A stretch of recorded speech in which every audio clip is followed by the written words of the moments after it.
couple of nights before you start to sleep badly, you'll have vivid chest dreams, which you may not normally have, but suddenly That happens with us every day.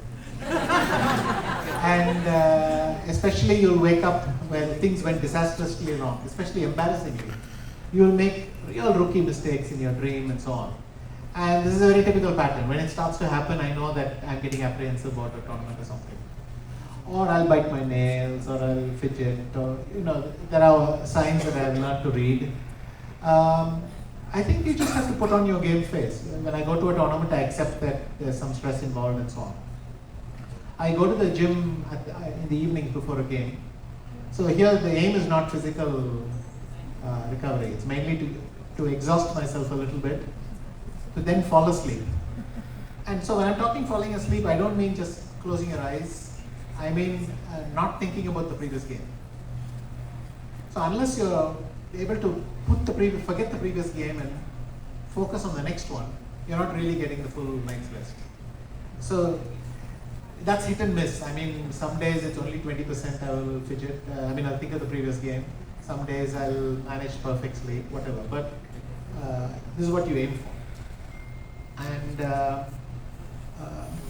for the team, I can tell you some nice stories. A couple of times, my team will work very hard, so that when I come in the morning, the work is ready. They have some good idea to. By the way, the problems with sleep occur when you have bad games. When you have good games, you sleep great. In Moscow in 2012, I was trailing in a match, and actually in quite a critical situation because I was trailing in a match where I was not creating any chances. It's one thing to trail in a match where you are creating chances, but I was. And to be honest, I was feeling that this one's gone. Now the only question is what I should do in the remaining games. That was my mental state of mind.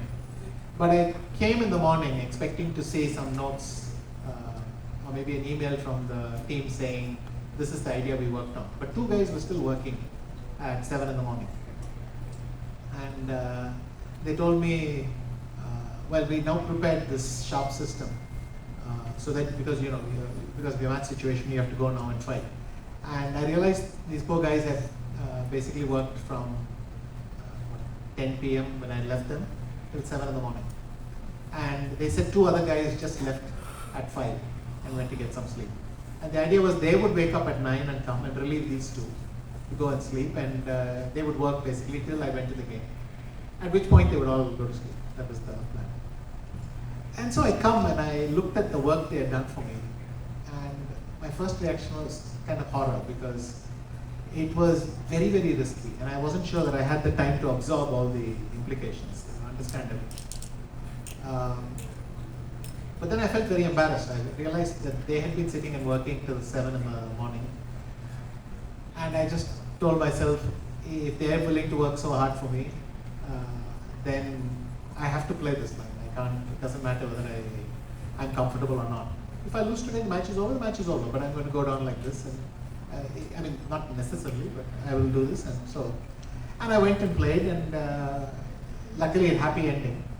I won that day. So in fact, the match now was okay, and I could sleep much better this night and all that. So that's another way your team helps you manage your stress. They try to anticipate what are the things that could worry you. They put themselves in your place a little bit and give you solutions. But it's in both directions. I also I had to take that risk that day because first of all I felt bad for them. But it turned out to be a very good strategy.